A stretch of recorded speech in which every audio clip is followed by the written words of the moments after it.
नमस्कार, खबरों की खबर में आपका स्वागत है। मैं हूं संकेत उपाध्याय। इस वक्त एक बड़ी खबर से शुरू कर रहे हैं और ये डरावनी तस्वीरें हैं। उन तस्वीरों को स्क्रीन पर दिखाएंगे।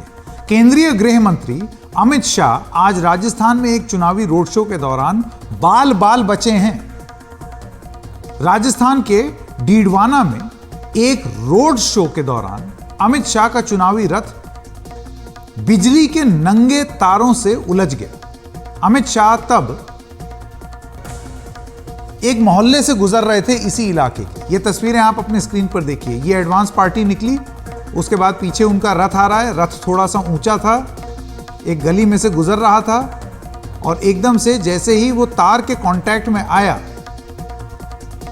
तो उसमें चिंगारियां उठी उन तारों। जैसे ही रथ बिजली के तार से टकराया है, स्पार्किंग हुई है, बिजली का तार टूट गया। अमित शाह उस समय रथ पर सवार थे। गनीमत रही कि एक बड़ा हादसा होते होते टल गया। सोमू आनंद जी हमारे साथ जुड़ गए हैं। सोमू जी, आप इन तस्वीरों के बारे में अगर कुछ बताएं। जी देखिए, अमित शाह आज राजस्थान में थे और 3 अलग अलग विधानसभा क्षेत्रों में उनके कार्यक्रम थे। इस दौरान जब वो पर्वत पर आ रहे थे, उससे पहले उन्होंने बेरिया में चौपाल की थी। तो बेरिया की चौपाल के बाद जब वो पर्वत पर आ रहे थे तो उसी दौरान ये हादसा हुआ कि जो रास्ता था डांगकोली मोहल्ला है पर्वतसर में, और वहीं पर यह हादसा हुआ कि रथ जो है वो तार से टकराया, वहाँ स्पार्क हुआ और उस दौरान हम देख सकते हैं कि अफरा तफरी वहाँ मच गई। लेकिन गनीमत ये रही कि इस हादसे में कोई कुछ बुरा नहीं हुआ। तो स्पार्क जरूर हुआ और बिजली का तार भी टूटा, लेकिन गनीमत रही कि कोई बड़ा हादसा नहीं हुआ। अमित शाह उस वक्त उस रथ में मौजूद थे और उन्हें पर्वत पर आना था, तो इस दौरान ये घटना हुई। हालांकि अभी तक इस मामले पर आगे कुछ कार्रवाई हुई हो, इसकी सूचना प्रशासन ने नहीं दी है। लेकिन ये जरूर है कि उस पूरे इलाके में अभी भी मुस्तैदी है। लोग प्रशासन ये जानने की कोशिश कर रहा है कि यह दुर्घटना हुई कैसे आखिर, क्योंकि पहले से वो क्लियरेंस देखा गया था, सारी चीजें देखी गई थी, फिर भी ये दुर्घटना कैसे हुई, इस मामले की जांच की जा रही है। और अगर इससे और भी कुछ जानकारी सामने आएगी तो वो हम जरूर पहुंचाएंगे। लेकिन गनीमत ये है अभी तक कि गृह मंत्री सुरक्षित हैं, कोई भी अप्रिय घटना नहीं हुई। जी आनंद साहब, बहुत बहुत धन्यवाद इस जानकारी के लिए। आइए रुक करते हैं अगली खबर का। टेक्नोलॉजी जिस तेजी से बदल रही है और दुनिया को जिस तेजी से प्रभावित कर रही है, वो हैरान करने वाली। ऐसी कई चीजें जिनके बारे में हम कभी सोच भी नहीं सकते थे, वो अब टेक्नोलॉजी की वजह से अब असलियत हो गई हैं और सामने आ गई हैं। आर्टिफिशियल इंटेलिजेंस यानी कि AI ऐसी ही एक तकनीक है जो इन दिनों हमारे जीवन के हर पहलू को प्रभावित कर रही है। छोटी छोटी चीजें, आप फोन उठाते हैं, एक कोई ऐप डाउनलोड करते हैं, उसमें बाल अलग किस्म के रंग का कर लेते हैं, शक्ल किसी और की अपने मुंह पर लगा लेते हैं। कुछ लोग जो हैं बच्चों को दिखाने के लिए गधा, घोड़ा, बिल्ली सबकी शक्ल लगा लेते हैं। ये सब क्या है? आर्टिफिशियल इंटेलिजेंस की वजह से ही मुमकिन हो पाया और ऑगमेंटेड रियलिटी की वजह से। तो ये हर जीवन के पहलू को प्रभावित कर रही है, आपको भी कर रही है। इससे कई मायनों में हमारी जिंदगी कुछ हद तक आसान भी हुई है, लेकिन कुछ मुसीबतें भी बढ़ी। इसी AI के जरिए एक डीप फेक टेक्नोलॉजी विकसित हुई है जो किसी के भी चेहरे और शरीर को बदलकर दिखा सकती है। इसे लेकर ताजा विवाद शुरू हुआ है अभिनेत्री रश्मिका मंदाना से जुड़े हुए एक डीप फेक वीडियो पर। इस डीप फेक वीडियो में अभिनेत्री रश्मिका को एक लिफ्ट में जाते हुए दिखाया गया, लेकिन खास बात यह है कि इस वीडियो में चेहरा अभिनेत्री रश्मिका मंदाना का नहीं है, वो किसी और का है। बस ये आर्टिफिशियल इंटेलिजेंस का डीप फेक इस्तेमाल करके, जैसे कि आप इन दोनों तस्वीरों में देख रहे हैं, वो ऐसा दिखा दिया गया है कि वो एक्टर है, जबकि वो थी कोई और। इसे बनाने वाले का मकसद कुछ और ही था। वो इसे अभिनेत्री रश्मिका मंदाना के वीडियो की तरह फैलाना चाहता था। उसने कर भी दिया। जैसे ही ये क्लिप सोशल मीडिया पर वायरल हुई तो पता चला कि वीडियो दरअसल British Indian influencer Zara Patel के वीडियो के साथ छेड़छाड़ करके बनाया गया। यूट्यूब इन्फ्लुएंसर ज़ारा पटेल का वीडियो 9 अक्टूबर का था, जिसे डीप फेक टेक्नोलॉजी के इस्तेमाल से बदल दिया गया। इसमें ज़ारा पटेल के चेहरे को बदलकर उसकी जगह रश्मिका मंदाना का चेहरा बनाया गया। हमारी स्क्रीन में एक और ज़ारा पटेल का वो असली वीडियो है। जब तक अभिनेत्री रश्मिका मंदाना ने इस वीडियो पर एतराज नहीं जताया, तब तक किसी को इसके डीप फेक होने का एहसास भी नहीं हुआ, और होगा भी कैसे, क्योंकि टेक्नोलॉजी इस तरीके की है, एकदम असली लगने लगती हैं चीजें। ये है डीप फेक की ताकत, जो अब न जाने कितने ही लोगों के लिए एक नई मुसीबत के तौर पर सामने आ रही है। रश्मिका मंदाना ने सोशल मीडिया प्लेटफॉर्म एक्स पर एक पोस्ट करके डीप फेक पर हैरानी और डर जताया। उन्होंने क्या लिखा है, जरा आपको वो बताएं।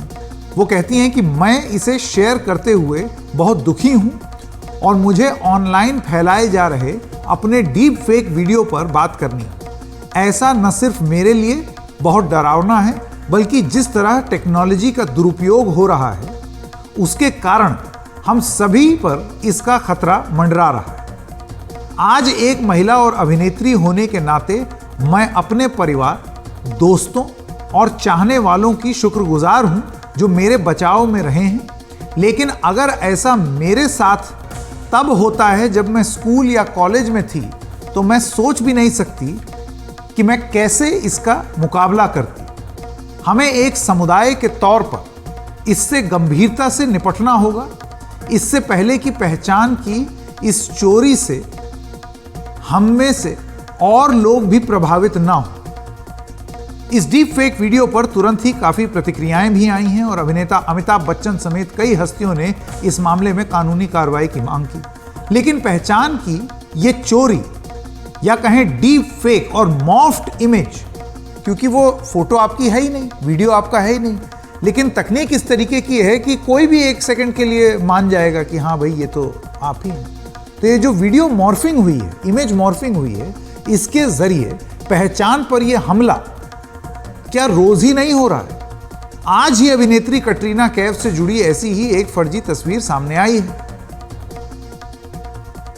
अब ये जो ईमेल है, मूल इमेज है, उसमें कटरीना कैफ एक तौलिया पहने फिल्म टाइगर 3 के लिए एक एक्शन सीक्वेंस कर रही हैं। लेकिन जो मॉर्फ्ड इमेज है, यानी कि डीप फेक है, जिस तस्वीर के साथ छेड़छाड़ हुई है, उसमें अभिनेत्री की उसी पोज में दिखाया गया है, लेकिन अलग ही कपड़े में, जो तस्वीर को अश्लील बनाता है। हालांकि ये मॉर्फ्ड इमेज सामने आने के कुछ ही घंटे बाद इसे सोशल मीडिया से हटा दिया गया। कुछ ही दिन पहले अमेरिका में आर्टिफिशियल इंटेलिजेंस से तैयार ऐसी ही कई डीप फेक तस्वीरों पर हंगामा हुआ था। तब न्यू जर्सी के वेस्टफील्ड हाई स्कूल में स्कूली छात्राओं की कई नग्न तस्वीरें सोशल मीडिया पर वायरल की गई। अब आप सोच रहे हैं कि ये कहां तक प्रभावित करता है। ये मत सोचिए कि ये सेलिब्रिटीज के साथ ही होता है, ये किसी के साथ भी हो सकता है। इन फर्जी तस्वीरों से स्कूली छात्राएं दहशत में आ गईं। और इतनी ही हैरान करने वाली बात ये रही कि इन तस्वीरों को तैयार करने वाले उनके ही सहपाठी छात्र थे, जिन्होंने चैट्स पर ये फर्जी तस्वीरें शेयर की। ये मॉर्फ्ड तस्वीरें, यानी कि फर्जी तस्वीरें, उन्होंने बहुत ही साधारण डिवाइस पर तैयार की। यानी कि कोई बहुत महंगा कंप्यूटर 1,00,000-2 लाख का नहीं खरीदा, बहुत साधारण फोन या उन तमाम चीजों से ही हो गया। डीप फेक टेक्नोलॉजी का पिछले कुछ सालों में काफी दुरुपयोग हुआ है। स्कैमर्स और साइबर अपराधी इसका धड़ल्ले से दुरुपयोग कर रहे हैं। इसका सबसे ज्यादा दुरुपयोग पोर्नोग्राफी, यानी कि अश्लील वीडियो या तस्वीरों के तौर पर हो रहा है।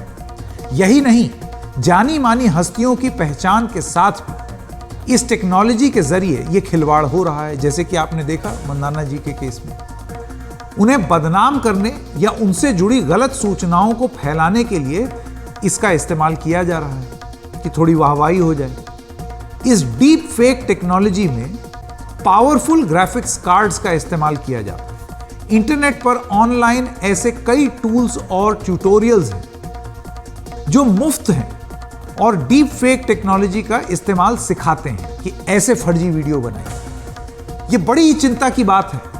यही वजह है कि आर्टिफिशियल इंटेलिजेंस से जुड़े नियम सख्त करने की मांग अब दुनिया भर में तेजी से उठ रही है। ये तो एक बहुत बड़ा सुनामी के रूप में आ रहा है और शुरू हो गया है। हम जब एआई की बात करते रहे इतने कुछ वर्षों से और इतने महीनों से, तो ज्यादातर लोग इसको एक बुद्धिजीवी लोग बात करते रहे हैं कि इसका असर हमारी नौकरियों और इन चीजों पे क्या पड़ेगा। लेकिन ये डीप फेक और इस तरह के कंटेंट क्रिएशन का जो एक दौर हम अब देख रहे हैं, ये बहुत ही बड़ा होने वाला है। तो पहली बात तो यह है कि इसका समाधान अभी नहीं है, टेक्नोलॉजी के पास भी नहीं है, क्योंकि कुछ महीने पहले वाटर मार्कर वगैरह लगाए गए कंटेंट में, क्योंकि उस समय जो आर्टिस्ट वगैरह थे उन्होंने काफी शोर मचाया था कि इस वजह से उनकी जो क्रिएटिविटी है उसका मूल्यांकन खराब हो रहा है। लेकिन फिर वो चल नहीं पाया, क्योंकि उसको लेके फिर और भी कई ऐसे टूल आ गए जो कि उस मार्कर को मिटा देते थे। तो ये चूहे बिल्ली का जो खेल है ये अभी कुछ दिन चलेगा, कुछ महीने चलेगा, क्योंकि किसी भी नई टेक्नोलॉजी में ये एक ही बहुत ही सहज रूप से ये चलता है कि ये चूही बिल्ली का खेल चलेगा जब तक कि आप ठीक से इसको कंट्रोल ना कर पाए। तो इसका अभी इमीडिएट कोई समाधान नहीं है अगर आप ईमानदारी से पूछेंगे, लेकिन इसमें कई सारे तरीके हैं, कई पॉलिसीज बनाई जा सकती हैं, चाहे आप प्लेटफॉर्म हैं, चाहे मीडिया कंपनी है, चाहे क्रिएटर्स हैं, वो तमाम चीजें की जा सकती हैं अभी वो अपने तरफ से। लेकिन ये कुछ ऐसा इसका समाधान नहीं है कि आपने लिया, लगा लिया और चीजें खत्म हो जाए। आपने बात की कि जो कंटेंट जनरेट हो रहा है, जो आर्टिस्ट लोग जिस वजह से परेशान है, वो एक है मसला। दूसरा है कि जो हम देख रहे हैं कि ये पोर्नोग्राफिक मटेरियल जो क्रिएट कर रहे हैं बच्चे बड़े, ये एक बहुत बड़ा व्यवसाय बनता जा रहा है, एक लाइफस्टाइल बनता जा रहा है। तो इसमें हम देखें तो कुछ देशों ने कुछ कदम उठाए हैं। फिनलैंड को देख लीजिए, तो उन्होंने अपनी शिक्षा प्रणाली में जो डिजिटल लिटरेसी है उसको काफी तवज्जो दी है, काफी महत्व दिया है। तो वो एक तरफ से आप शिक्षा के स्तर पे, सामाजिक समुदाय के स्तर पे इस विषय पे काम कर सकते हैं। रश्मिका मंदाना से जुड़े डीप फेक वीडियो के विवाद के बाद केंद्रीय आईटी राज्य मंत्री राजीव चंद्रशेखर ने सोशल मीडिया प्लेटफॉर्म एक्स पर एक पोस्ट किया, जिसमें उन्होंने कहा कि अप्रैल 2023 में जारी आईटी नियमों के मुताबिक सभी प्लेटफॉर्म्स के लिए यह कानूनी बाध्यता है कि वो किसी भी यूजर द्वारा गलत जानकारी को पोस्ट ना होने दें, और अगर कोई यूजर या सरकार उसकी शिकायत करती है तो गलत जानकारी को 36 घंटे में हटाना सुनिश्चित करें। अगर प्लेटफॉर्म इस पर अमल नहीं करते तो उनके खिलाफ नियम 7 लागू होगा और उनके खिलाफ आईपीसी की धाराओं के तहत प्रभावित व्यक्ति द्वारा केस किया जा सकता है। डीप फेक सबसे ताजा है और ज्यादा खतरनाक है, जो दुष्प्रचार से भारी नुकसान कर सकते हैं। सोशल मीडिया प्लेटफॉर्म्स को इनसे निपटना जरूरी है, यह उनका बयान है राजीव चंद्रशेखर। इस बीच केंद्र सरकार ने सोशल मीडिया प्लेटफॉर्म्स को वो कानून याद दिलाया है जो आर्टिफिशियल इंटेलिजेंस के जरिए ऐसे डीप फेक्स के दुरुपयोग पर होने वाली सजा से जुड़ा हुआ है। इलेक्ट्रॉनिक्स एंड इंफॉर्मेशन टेक्नोलॉजी मंत्रालय ने अपनी एडवाइजरी में इंफॉर्मेशन टेक्नोलॉजी एक्ट सन 2000 के सेक्शन 66D का जिक्र किया है। इस सेक्शन के तहत कोई भी अगर किसी संचार उपकरण यानी कि कम्युनिकेशन डिवाइस या कंप्यूटर के जरिए किसी की पहचान बदलकर धोखा देता है तो उसे 3 साल तक की सजा और 1 लाख रुपए तक का जुर्माना हो सकता है। लेकिन क्या यह कानून प्रभावी तरीके से लागू हो रहा है या लागू किया जा सकता है या इसमें खामियां हैं? मैं आपको एक उदाहरण दे दूं। अब आप तमाम अपने वीडियो पर कार्टून जैसी शक्ल बना लेते हैं या फिर कैट बन जाते हैं या फिर उस पर कुछ लिख देते हैं, या आप किसी और की फोटो के साथ भी कर सकते हैं कि उसको आप ये मजाक के तौर पर तो असमय बूढ़ा दिखा दिया या बच्चा दिखा दिया, ये सब होता है ना। अब क्या वो इस कानून के अधीन आएगा? फर्ज कीजिए कोई बुरा मान जाए तो फिर आप जेल जा सकते हैं। तो ये सारी चीजें जो है ना, इसको लेकर के भी तमाम सवाल उठ रहे हैं कि किस तरीके का कानून है और उसका उपयोग और दुरुपयोग दोनों ही किस तरीके से हो, या कानून उस तरीके का प्रभावी है जो कि फर्क कर सकता है इन दोनों चीजों में। विराग गुप्ता लॉ एक्सपर्ट हैं, साइबर लॉ एक्सपर्ट, इसके बारे में बता रहे हैं। जो इंटरनेट की जो दुनिया है, इस दुनिया में पिछले 20-25 सालों में एक कई मंजिल की एक बिल्डिंग बन गई है और डीप फेक उसी का एक बहुत बड़ा विस्तार है। जब तक हम उस बिल्डिंग को, उसके बेसिक स्ट्रक्चर को कानून के दायरे में नहीं लाएंगे तो जो डीप फेक की दुनिया है उसके रेगुलेशन को करना मुश्किल होगा। क्योंकि जब तक जड़ को आप नहीं पकड़ेंगे, और इस जड़ के 4 पहलुओं को समझना जरूरी है। पहला ये है कि जिन कंपनियों के प्लेटफॉर्म पे डीप फेक का सर्कुलेशन होता है, जैसे कि फेसबुक है या इंस्टाग्राम है या यूट्यूब है या दूसरे प्लेटफॉर्म है, इन कंपनियों को कानून की भाषा में इंटरमीडियरी कहते हैं, और भारत में आईटी एक्ट की धारा 79 के तहत उनको कानूनी छूट प्राप्त है। इसलिए वो सेफ हार्बर की वजह से उनके खिलाफ कोई कार्रवाई नहीं होती है। तो मंत्री महोदय जिस बात के बारे में बोल रहे हैं कि इन कंपनियों की कानूनी जवाबदेही है और 36 घंटे के भीतर इन्हें आपत्तिजनक कंटेंट को हटाना चाहिए, उसमें एक पेच ये है कि ये कंपनियां जब भी आपत्तिजनक कंटेंट हटाने की बात आती है तो वो कहती हैं कि या तो सरकार का आदेश आए और या फिर जो कोर्ट का कोई आदेश आए।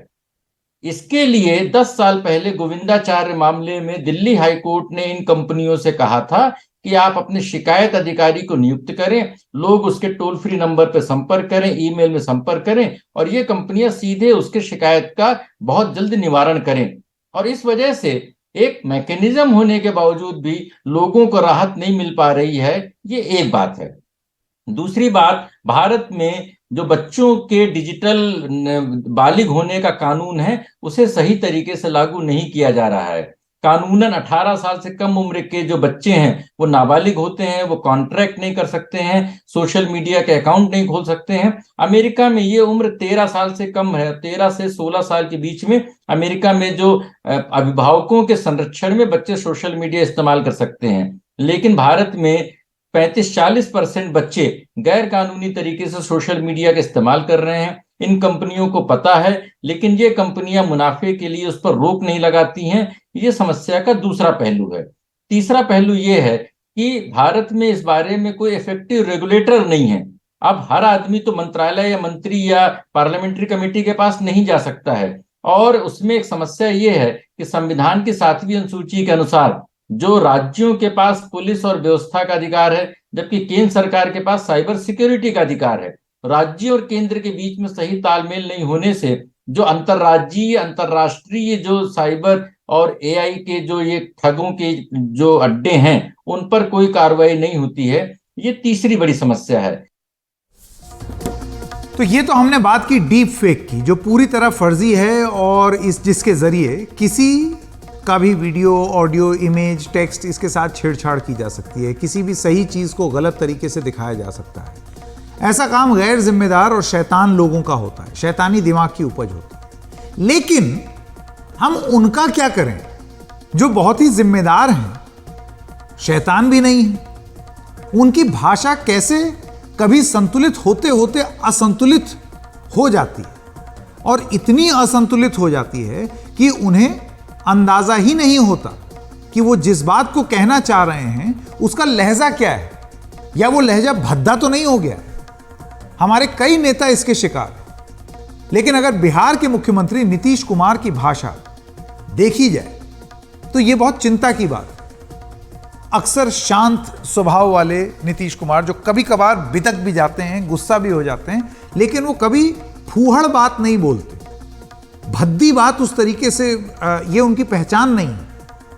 बिहार के जातिगत गणना के आंकड़े आज बिहार विधानसभा में रखने के बाद नीतीश कुमार जब बोलने लगे तो महिलाओं की शिक्षा के मुद्दे पर सही बात बोलते बोलते, और ये मैं आपको बता दूं कि पॉपुलेशन कंट्रोल पर भी जब कुछ राज्यों में कानून लाने की बात हो रही थी तो नीतीश कुमार जो हैं वो ये बोलते थे कि आप महिलाओं को पढ़ाइए, उनमें साक्षरता बढ़ेगी, वो अवेयर होंगी तो अपने आप ही पॉपुलेशन कंट्रोल हो जाएगी। ये उनकी स्टेटेड पोजीशन रही है।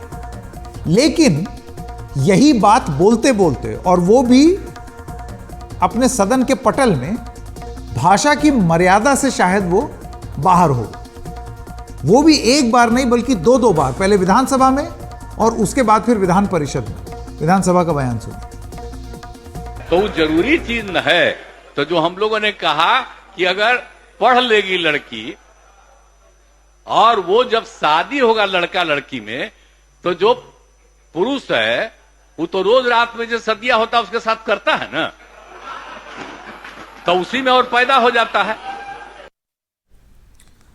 विधानसभा में इस बयान के बाद सभी नेता जिस तरह हंसते हुए दिखे, ये आपको बताता है कि हमारी सियासत जो है वो किस तरीके से पुरुष प्रधान है, मानसिकता उसी तरीके की है। इसी वजह से हंसी ठिठोली हो रही है। संदेश भी देने का अगर प्रयास था, आप कुछ कहना चाहते थे, तो क्या यह तरीका था? क्या भाषा दूसरे तरीके की नहीं हो सकती थी? और हंसी ठिठोली देखिए। क्या महिलाओं की गरिमा को ये जो व्यवस्था है ये कुछ नहीं समझती? नीतीश कुमार को पहली बार में अपने बयान के लहजे का अंदाजा नहीं हुआ। वो इसके बाद विधान परिषद में उसी बात को लगभग उसी लहजे में समझाने का प्रयास कर रहे थे, थोड़ा और आगे चले गए। अब विधान परिषद में उन्होंने अपना बयान दिया, वो हम आपको नहीं सुनाएंगे, थोड़ा सा फूहड़ लगता है। दरअसल नीतीश कुमार कहना चाह रहे थे कि एक शिक्षित महिला अपने अधिकार समझती है और परिवार नियोजन की जरूरत भी। नीतीश कुमार इस मामले में काफी सजग राजनेता हैं, जैसे कि अभी थोड़ी देर पहले मैंने आपको बताया। महिलाओं की शिक्षा के क्षेत्र में उन्होंने काफी काम भी किया है, लेकिन जब भाषा की मर्यादा जाती रहे तो अच्छी बात भी खराब लगने लगती है। अब आप सोचिए, परिवार नियोजन का अपना हक महिला जान लेती है कि अगर वो पढ़ लिख जाए, ऐसे बोल देते नीतीश कुमार तो क्या गलती हो जाती? क्या इससे बात कुछ कम कम्युनिकेट हो रही है? क्या एक फूहड़ अंदाज ही सही अंदाज है बात कहने का? नीतीश कुमार की इस भाषा पर हंगामा मच गया। भारतीय जनता पार्टी ने आरोप लगाया है कि मुख्यमंत्री की भाषा अपमानजनक और क्रूर थी, जबकि उप मुख्यमंत्री तेजस्वी यादव ने नीतीश कुमार का बचाव करते हुए कहा है कि उनकी बात को गलत अर्थ में नहीं लिया जाना चाहिए, वो आबादी नियंत्रण का हवाला दे रहे थे। इसका कोई अगर कोई गलत मतलब निकालता है तो ये गलत बात है। एक तरह से जो भी मुख्यमंत्री जी का बयान आया जो सेक्स एजुकेशन के बारे में, और जब भी सेक्स एजुकेशन की बात की जाती है तो इसकी लोग जो है शर्माते हैं, हिचकते हैं, तो उससे लोगों को बचना चाहिए। तो स्कूलों में पढ़ाई होती है भाई, साइंस बायोलॉजी ये तो स्कूलों में पढ़ाई होती है, बच्चे पढ़ते हैं भाई। तो हमको लगता है अगर सेक्स एजुकेशन की अगर बात है, उनका कहने का मतलब आबादी कंट्रोल जो है क्या करना है, वो प्रैक्टिकली बात जो भी आती है उन्होंने अपना बात किया। बात जिस तरीके से कही गई है उसके बारे में हो रही है, जो भाव है बात के पीछे उसकी नहीं। इतना भी सरल बनाने का प्रयास ना करें कि आप फूहड़ बात को जस्टिफाई करें। अंत में उन्होंने जो बात जिस तरीके से बोली उसमें शब्दों का चयन और बेहतर हो सकता था। ये बात नीतीश कुमार भी जानेंगे, बहुत पुराने और परिपक्व नेता हैं नीतीश कुमार। अब इस मामले को यहीं छोड़ते हैं और बात करते हैं बिहार की जातिगत गणना की, जो ओरिजिनल मुद्दा था। आने वाले चुनावों में वो एक बड़ी भूमिका निभा सकती है। जातिगत गणना के आंकड़े आज बिहार सरकार ने विधानसभा और विधान परिषद के पटल पर रख दिए। इन आंकड़ों पर आगे बात करेंगे, लेकिन आपको यह बता दें कि इन आंकड़ों को पेश करने के बाद बिहार के मुख्यमंत्री नीतीश कुमार ने राज्य विधानसभा में बड़ा ऐलान कर दिया। उन्होंने बिहार में सरकारी नौकरियों और शिक्षण संस्थानों में आरक्षण का दायरा बढ़ाकर 50 से 65% करने का प्रस्ताव रखा है। इसके तहत अनुसूचित जाति को 20%, अनुसूचित जनजाति को 2%, ओबीसी और ईबीसी यानी कि एक्सट्रीमली बैकवर्ड क्लास, इनको कुल मिलाकर 40% से ऊपर 43%, 43% आरक्षण का प्रस्ताव है। यह कुल मिलाकर 65%, 65% हो जाता है। इसमें ईडब्ल्यूएस का यानी कि एक्सट्रीमली जो वीकर सेक्शन है, इकोनॉमिकली वीकर सेक्शन जो है, आर्थिक रूप से कमजोर, उनका 10% अगर आप मिला दें तो बिहार में जो प्रस्ताव रखा गया है उसके हिसाब से आरक्षण 75% होने की बात है। 50% है अनुसूचित जाति, अनुसूचित जनजाति का 60%, और बाकी जो पिछड़ा अति पिछड़ा का है उसमें जो बचा वो, और फिर अब केंद्र ने 50 के अलावे 10 किया, उसको स्वीकार किया गया। तब तो अपर कास्ट में 10%। तब अपर कास्ट का आप देखिएगा तो आपको संख्या का पता चलेगा कि अपर कास्ट में कितनी संख्या हो जाती है। तो अभी जो है कि 28% बचा है। तो इसीलिए अब जो कुछ भी है आर्थिक आधार पर 10% आरक्षण दिया गया, तो उनकी जनसंख्या अनुपात के आलोक में लगभग 65-64% है, जो बता दिए अभी आपको। अनुसूचित जाति जनजाति के लिए जब 100% का आरक्षण जो हम बता दिए हैं, तो पिछड़े और अति पिछड़े वर्ग के लिए आरक्षण बढ़ना न चाहिए भाई, इसका बढ़ना न चाहिए। बिहार में आरक्षण बढ़ाने के प्रस्ताव पर समाजशास्त्री और सामाजिक कार्यकर्ता योगेंद्र यादव की क्या राय है, आइए वो जान लें। 65% रिजर्वेशन का जो प्रस्ताव है, उसको सुन के घबराना या शॉक हो जाना, हैरान हो जाने की कोई बड़ी बात नहीं है। याद रखिए, जो वर्ग बिहार की आबादी में 85% है, उसको 65% आरक्षण दिया जा रहा है। अनुसूचित जाति और जनजाति को तो आबादी के अनुपात में मिलता ही है। जो पिछड़े और अति पिछड़े बिहार की आबादी के 63% हैं, उनको 43% आरक्षण दिया जा रहा है। इसमें कोई बहुत हैरान होने या घबराने की बात नहीं है। मेरा ये जरूर मानना है कि आरक्षण की सीमा को बढ़ाते जाना अपने आप में सॉल्यूशन नहीं है। केवल आरक्षण अपने आप में इस देश की सामाजिक विषमता का पर्याप्त सॉल्यूशन नहीं है। आरक्षण अनिवार्य है, लेकिन पर्याप्त नहीं है। आरक्षण के अलावा भूमि का बंटवारा, शिक्षा के बेहतर साधन, इन सब को करना होगा। लेकिन अगर जाति के आंकड़े से, लेकिन अगर जाति के सर्वेक्षण से, जातिगत जनगणना से यह आंकड़ा निकलता है कि ओबीसी वर्ग की जनसंख्या जैसी सोची गई थी उससे ज्यादा है और उसकी शैक्षणिक और आर्थिक स्थिति काफी कमजोर है, तो आरक्षण की वर्तमान सीमा को बढ़ाने पर खुले मन से विचार होना चाहिए।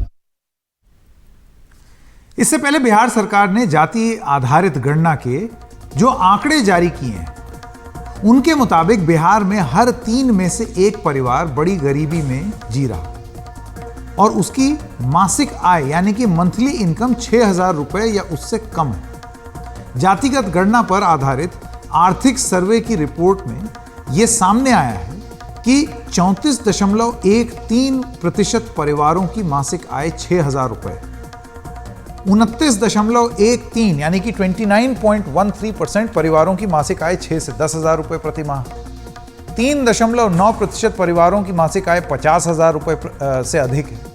सर्वे के मुताबिक सामान्य वर्ग में 25.09% गरीब हैं, पिछड़ा वर्ग में 33.16% गरीब हैं, अत्यंत पिछड़ा वर्ग यानी कि एक्सट्रीमली बैकवर्ड क्लास में 33.58% गरीब हैं, अनुसूचित जाति में 42.93% गरीब हैं, अनुसूचित जनजाति में 42.7% गरीब हैं, अन्य जातियों में 23.72% गरीब हैं।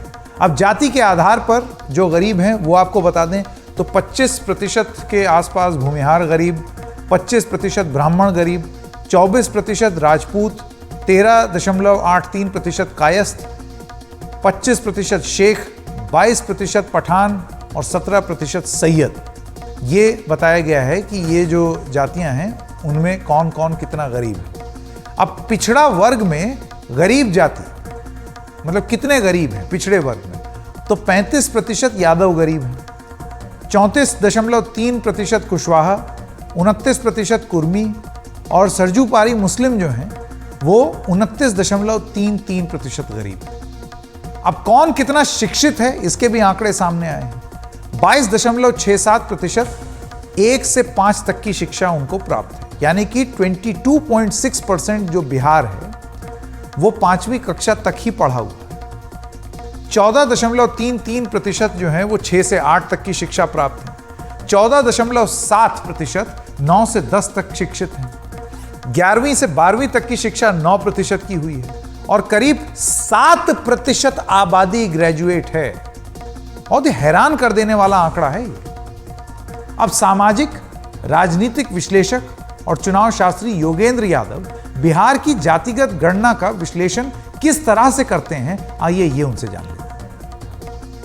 जातीय जनगणना के सही आंकड़े तो आज आने शुरू हुए हैं। पिछले महीने जो आंकड़े रिलीज किए गए थे वो तो समझिए किताब की जिल्द थी, सिर्फ कवर था, जिसमें हर जाति की आबादी का अनुमान लगाया गया था। वो असली आंकड़े नहीं है। जातीय जनगणना का मतलब है हर जाति और हर जाति समूह की शैक्षणिक शैक्षणिक और आर्थिक स्थिति के बारे में सूचना, जो हमें आज के आंकड़ों से मिलनी शुरू हुई है। और ये स्थिति क्या बताती है? बताती है कि जाति आज भी भारतीय समाज का बहुत बड़ा फैक्टर है। अगर आर्थिक नीति के हिसाब से देखें, आर्थिक स्थिति के हिसाब से, तो स्पष्ट होता है कि टॉप कैटेगरी में, यानी कि वो परिवार जो कि 50,000 से ज़्यादा प्रति माह आए हैं, उन परिवारों की संख्या जो जनरल कैटेगरी बोली जाती है, अपर कास्ट, अनरिजर्व, कुछ भी कह लीजिए, उसमें 9% है। लेकिन बीसी में ये केवल 4%, ईबीसी यानी कि अति पिछड़ों में केवल 2% और अनुसूचित जाति में केवल 1%, यानी कि 1 और 9 का अनुपात है इस समाज में, अमीर गरीब में, अलग अलग जाति वर्गों में। शैक्षणिक हिसाब से देखिए, शिक्षा के हिसाब से अगर आप देखें जनरल कैटेगरी में और देखें वो डिग्री जिससे नौकरी मिलती है, यानी कि इंजीनियर, डॉक्टर, पीजी, पीएचडी, ये जो बड़ी डिग्रियां हैं, इन डिग्रियों के हिसाब से जो जनरल कैटेगरी है उसमें 10,000 में से 387, 3.87% है। लेकिन बीसी में उसका कोई 1/3, केवल 10,000 में से 125, और ईबीसी में 10,000 में से सिर्फ 63, और एससी यानी कि अनुसूचित जाति में 10,000 में से केवल 39, यानी कि यहाँ भी एससी में और जनरल में 10 गुना का फासला है शिक्षा में। नौकरियों के आंकड़े भी आए हैं, जिससे पता लगता है कि बिहार में जो जनरल वर्ग है उसके पास कुल मिला के कोई 6.5 लाख लोग हैं जिनके पास सरकारी नौकरियां हैं, और जो बीसी वर्ग है पूरा, जो कि जनरल से लगभग दुगना है, उसके पास उससे कम, यानी कि 6.2 लाख नौकरियां हैं, और एससी के पास 3 लाख से भी कम, 2.9 लाख नौकरियां हैं। मतलब ये आंकड़े स्पष्ट करते हैं कि जाति बहुत बड़ा कारक है, उसका शैक्षणिक और आर्थिक और सरकारी नौकरियों में बहुत बड़ा फर्क पड़ता है। आइए अब बात करते हैं प्रदूषण की। सुनना कोई नहीं चाहता है, देखना भी कोई नहीं चाहता है, लेकिन जान लीजिए फेफड़े आप ही के हैं जिनका नुकसान हो रहा है।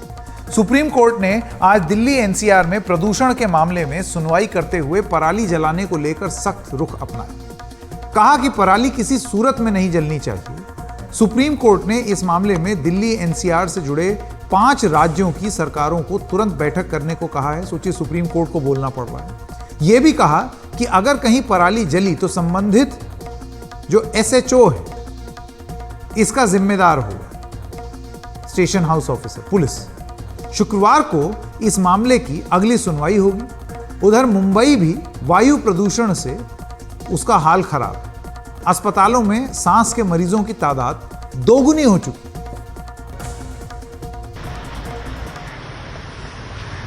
मुंबईकरों की सेहत इस कदर बिगड़ी है कि अस्पताल में अब अलग से नई आईसीयू सुविधा सिर्फ प्रदूषण से बीमार मरीजों के लिए शुरू हुई है। मुंबई के जाने माने ग्लोबल अस्पताल में सांस की दिक्कत वाले मरीज करीब 100% बढ़े हैं। इनमें 30% को भर्ती करने की जरूरत पड़ रही है।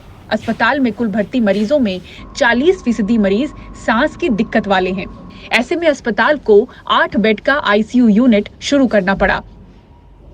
The rise of the patients because of respiratory infections and respiratory illnesses have gone almost by 100%, double हो गए।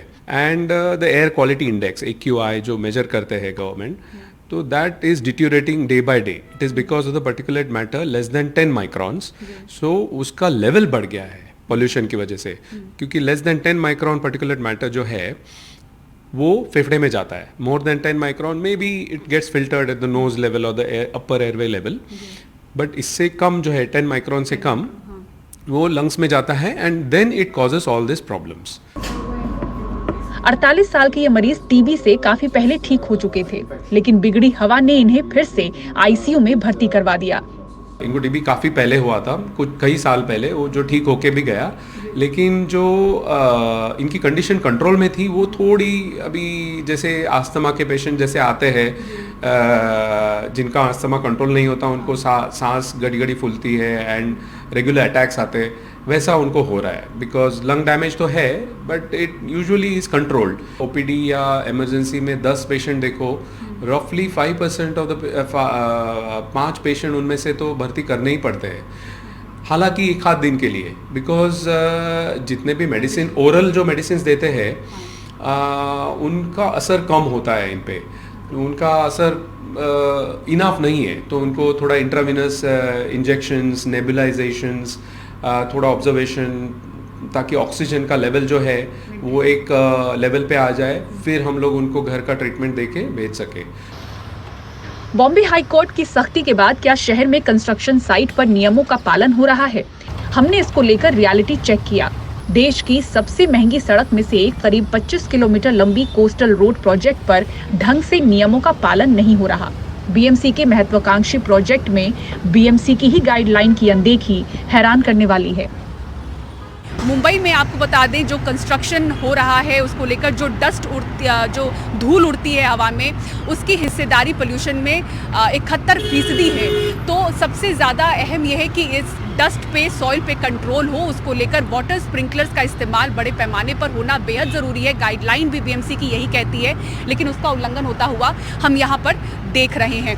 आपको बता दें कि हालिया सर्वे में ये साफ हुआ है कि मुंबई में 78% ऐसे परिवार हैं जो सांस की तकलीफ से गुजर रहे हैं, किसी न किसी तरह से प्रदूषण से जुड़ी बीमारियों से गुजर रहे हैं। अब ये अस्पतालों में भी नजर आने लगा है, सांस की दिक्कत वाले मरीजों में इजाफा हो रहा है। इसलिए बॉम्बे हाई कोर्ट ने भी स्वतः संज्ञान लेते हुए सुनवाई शुरू की है और राज्य सरकार, बीएमसी, एमएमआरडीए के साथ ही तमाम महानगर पालिकाओं की जो एमएमआर रीजन में है उन्हें सतर्क होने के लिए कहा है और साफ कह दिया है कि वार्ड ऑफिसर ही व्यक्तिगत रूप से इसके लिए जिम्मेदार होगा अगर कंस्ट्रक्शन साइट पर नियमों का उल्लंघन होता है।